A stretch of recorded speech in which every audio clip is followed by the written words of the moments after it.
Assalamualaikum warahmatullahi wabarakatuh. Segala puji bagi Tuhan yang telah memberikan nikmat dan juga kesehatan sehingga saya dapat membuat video ini. Pertama-tama saya ingin mengucapkan banyak terima kasih kepada dosen pembimbing saya, Pak Ian Awaludin STMT, selaku yang telah memberikan tugas ini. Baik, sebelum saya masuk ke topik pembahasan yang akan saya bawakan, saya akan memperkenalkan diri saya. Perkenalkan, nama saya Marlis Alisa Putri, NIM 60800120065 dari kelas C, Fakultas Sains dan Teknologi, jurusan Teknik Perencanaan Wilayah dan Kota, Universitas Islam Negeri Al-Azhar Makassar. Baik, langsung saja saya masuk ke pembahasan mengenai Undang-Undang Nomor 18 Tahun 2008 tentang pengolahan sampah.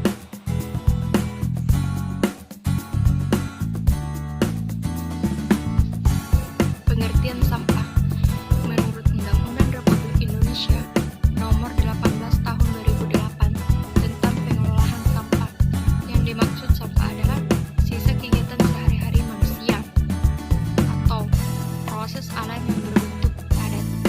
Sampah ini dihasilkan manusia setiap melakukan aktivitas sehari-hari. Pengolahan sampah menerapkan paradigma baru, yaitu pengolahan sampah secara holistik dari hulu ke hilir. Untuk meminimalisir permasalahan sampah, maka harus ada pengolahan sampah sejak dari sumbernya. Pengolahan sampah merupakan kegiatan yang sistematis, menyeluruh, dan berkesinambungan yang meliputi pengurangan dan penanganan sampah. Pengolahan sampah perlu dilakukan secara komprehensif dan terpadu dari hulu ke hilir agar memberikan manfaat secara ekonomi, sehat bagi masyarakat, dan aman bagi lingkungan, serta dapat mengubah perilaku masyarakat. Ini gambar sampah di Muara Pengklik. Beberapa cara mengurangi sampah plastik yaitu adalah 1. Membawa tas belanja sendiri. 2. Membawa kotak makanan sendiri. 3. Mengurangi penggunaan tisu basah. 4. Menggunakan produk yang dikemas dengan beling kaca atau karton. 5. Membawa botol minuman sendiri. 6. Tidak lagi menggunakan sedotan plastik untuk minuman. 7. Melakukan daur ulang sampah plastik. Ini adalah gambar sampah plastik dan botol yang dibuang sembarangan di kawasan wisata. Sampah dapat dibagi menjadi beberapa kelompok. Di antaranya yaitu 1. Sampah padat. Sampah padat merupakan material yang dibuang oleh manusia atau kecuali kotoran manusia. Jenis sampah ini diantaranya plastik bekas, pecahan gelas, kaleng bekas, sampah dapur, dan lain-lain sebagainya. 2. Sampah cair. Sampah cair merupakan bahan cair yang tidak dibutuhkan dan dibuang di tempat sampah. Misalnya, sampah cair dari toilet, sampah cair dari dapur, dan tempat cucian. Dari sekian jenis sampah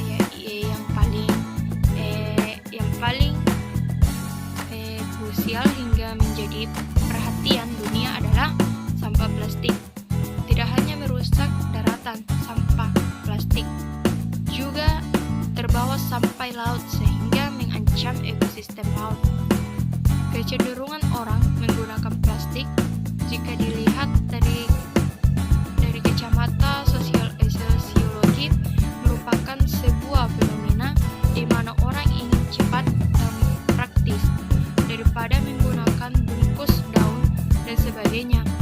Plastik ini relatif lebih cepat, praktis, murah, dan mudah didapat di mana-mana.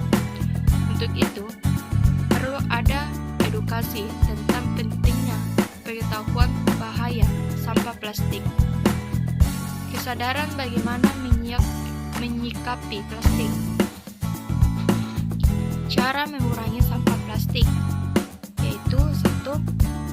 Membawa tas belanja sendiri, 2. Membawa kotak makanan sendiri, 3. Mengurangi penggunaan tisu basah, 4. Penggunaan produk yang dikemas dengan beling kaca atau karton, 5.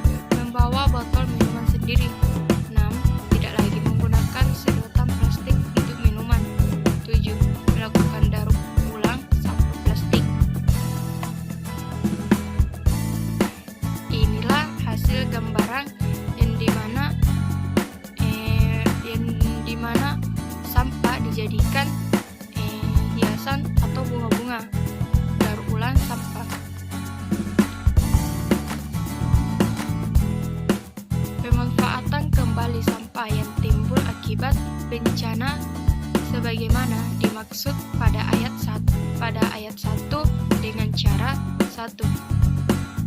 Mengguna ulang sampah untuk fungsi yang sama atau fungsi yang berbeda untuk sampah yang tidak mengandung B3 atau sampah yang tidak mengandung limbah B3, atau 2. Menggunakan ulang sampah yang masih bermanfaat tanpa melalui suatu proses pengolahan terlebih dahulu untuk sampah yang mengandung B3 dan atau sampah yang mengandung limbah B3.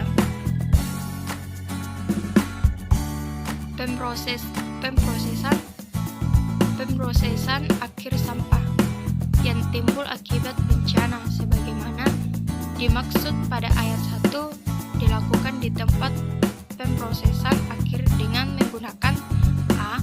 Metode lahan uruk terkendali, B. Metode lahan uruk saniter, atau C. Cara lain sesuai dengan perkembangan ilmu pengetahuan atau teknologi. Pemrosesan akhir sampah yang timbul akibat bencana dilaksanakan sesuai dengan ketentuan peraturan perundang-undangan di bidang pengelolaan sampah rumah tangga dan sampah sejenis sampah rumah tangga. Penanganan sampah yang timbul akibat bencana pasal 23. Pemerintah pusat, daerah, provinsi, dan daerah kabupaten kota menjadi penanggung jawab dalam pengelolaan sampah yang timbul akibat bencana. Pengolahan sampah yang timbul akibat bencana sebagaimana dimaksud pada ayat dilakukan dengan ketentuan A. Sampah yang timbul akibat bencana skala nasional dikoordinasikan oleh Menteri. B. Sampah yang timbul akibat bencana skala provinsi dikoordinasikan oleh Gubernur. Dan C. Sampah yang timbul akibat bencana skala kabupaten atau kota dikoordinasikan oleh Bupati atau Wali Kota. Dalam melakukan pengelolaan sampah yang timbul akibat bencana sebagaimana dimaksud pada ayat 1, pemerintah pusat, daerah, provinsi, dan daerah kabupaten atau kota menyediakan sarana dan prasarana pengolahan sampah yang timbul akibat bencana secara aman bagi kesehatan dan lingkungan.